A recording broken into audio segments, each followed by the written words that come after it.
ಅನುದಿನದ ಆಹಾರ ಮೇ 23 ಶನಿವಾರ.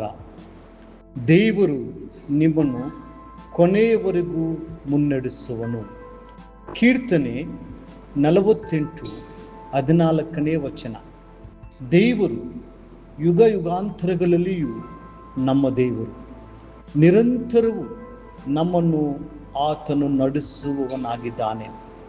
ನಮ್ಮ ಕರ್ತನು ನಮ್ಮನ್ನು ಸಂಪೂರ್ಣವಾಗಿ ಎಲ್ಲ ಕಾಲದಲ್ಲೂ ಮತ್ತು ಮರಣದ ತನಕವೂ ಮುನ್ನಡೆಸುವನು.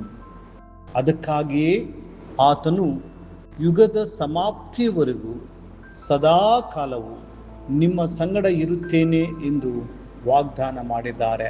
ಮತ್ತಾಯ 28:20 ವಚನ. ಜೀವನದ ವಿವಿಧ ಹಂತಗಳು. ಬಾಲ್ಯದಲ್ಲಿ ಪೋಷಕರು ನಮಗೆ ಮಾರ್ಗದರ್ಶನ ನೀಡುತ್ತಾರೆ. ವಿದ್ಯಾಭ್ಯಾಸದ ಸಮಯದಲ್ಲಿ ಶಿಕ್ಷಕರು ನಮಗೆ ದಾರಿ ತೋರಿಸುತ್ತಾರೆ. ಉದ್ಯೋಗದಲ್ಲಿ ಮೇಲಾಧಿಕಾರಿಗಳು ನಮ್ಮನ್ನು ನಡೆಸುತ್ತಾರೆ. ಆದರೆ ನಮ್ಮನ್ನು ಕೊನೆಯವರೆಗೂ ಮುನ್ನಡೆಸುವವರು ನಮ್ಮ ದೇವರಾದ ಕರ್ತನು ಒಬ್ಬನೇ. ಆತನು ಮಾತ್ರ ಎಂದೆಂದಿಗೂ ನಮ್ಮ ಮಾರ್ಗದರ್ಶಕನಾಗಿಯೇ ಉಳಿಯುತ್ತಾನೆ.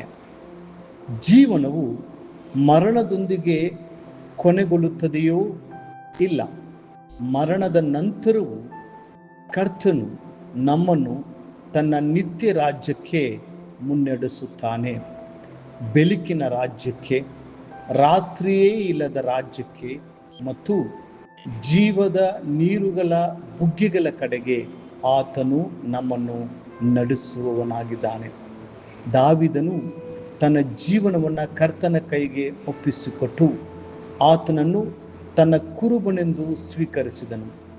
ಕೊನೆಯಲ್ಲಿ ಆತನು ಪೂರ್ಣ ಭರವಸೆಯಿಂದ ಹೀಗೆ ಘೋಷಿಸಿದನು: ನನ್ನ ಜೀವಮಾನವೆಲ್ಲ ಶುಭವೂ ಕೃಪೆಯು ನನ್ನನ್ನು ಹಿಂಬಾಲಿಸುವವು. ನಾನು ಯೆಹೋವನ ಮಂದಿರದಲ್ಲಿ ಯುಗ ಯುಗಾಂತರಕ್ಕೂ ಸದಾ ಕಾಲವು ವಾಸ ಮಾಡುವೆನು. ಕೀರ್ತನೆ 23:6 ವಚನ.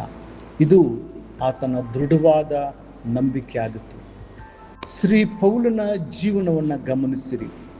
ದಮಸ್ಕದ ಹಾದಿಯಲ್ಲಿ ಕರ್ತನು ಆತನನ್ನು ಸಂಧಿಸಿದಾಗ ಪೌಲನು ತನ್ನನ್ನು ತಾನು ಸಂಪೂರ್ಣವಾಗಿ ಒಪ್ಪಿಸಿಕೊಡುತ್ತಾ, ಓ ಕರ್ತನೆ, ನಾನು ಏನು ಮಾಡಬೇಕೆಂದು ಅಪೇಕ್ಷಿಸುತ್ತೀ ಎಂದು ಕೇಳಿದನು.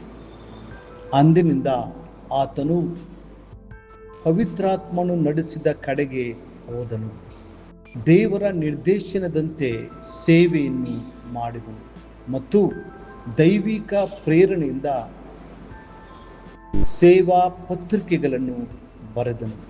ಆತನು ಹೀಗೆ ದೃಢಪಡಿಸಿದನು: ಈ ಒಳ್ಳೆಯ ಕೆಲಸವನ್ನು ನಿಮ್ಮಲ್ಲಿ ಪ್ರಾರಂಭಿಸಿದ ಆತನು ಅದನ್ನು ನಡೆಸಿಕೊಂಡು ಯೇಸು ಕ್ರಿಸ್ತನು ಬರುವ ದಿನದೊಳಗಾಗಿ ಸಿದ್ಧಿಗೆ ತರುವನೆಂದು ನನಗೆ ಭರವಸೆ ಉಂಟು.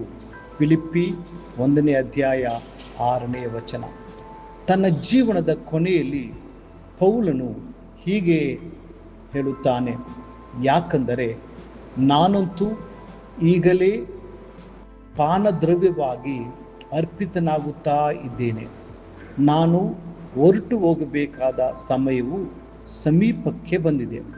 ಶ್ರೇಷ್ಠ ಹೋರಾಟವನ್ನು ಮಾಡಿದ್ದೇನೆ, ನನ್ನ ಓಟವನ್ನು ಕಡೆಗಾಣಿಸಿದ್ದೇನೆ, ಕ್ರಿಸ್ತ ನಂಬಿಕೆಯನ್ನು ಕಾಪಾಡಿಕೊಂಡಿದ್ದೇನೆ. 2 ತಿಮೋತಿ 4:6-8 ವಚನಗಳು. ಎಂತಹ ಜಯಶಾಲಿಯಾದ ಮುಕ್ತಾಯವಲ್ಲವೇ?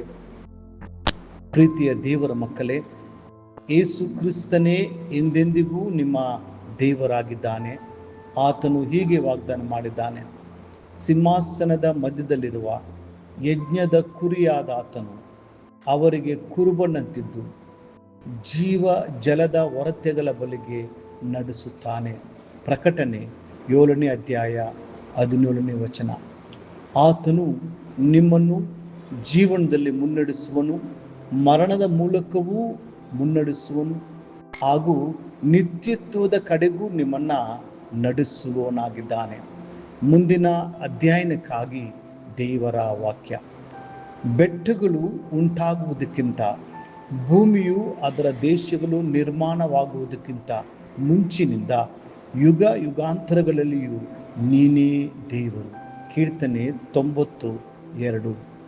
ಈ ದಿನ ಓದುವ ದೇವರ ವಾಕ್ಯ. ಮುಂಜಾನೆ 1 ಪೂರ್ವಕಾಲ ವೃತ್ತಾಂತ 19, 20, 21 ಅಧ್ಯಾಯಗಳು.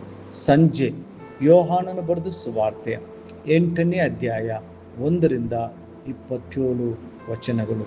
ಕರ್ತನು ನಿಮ್ಮನ್ನು ಮುನ್ನಡೆಸಿ ಕಾಯಲಿ.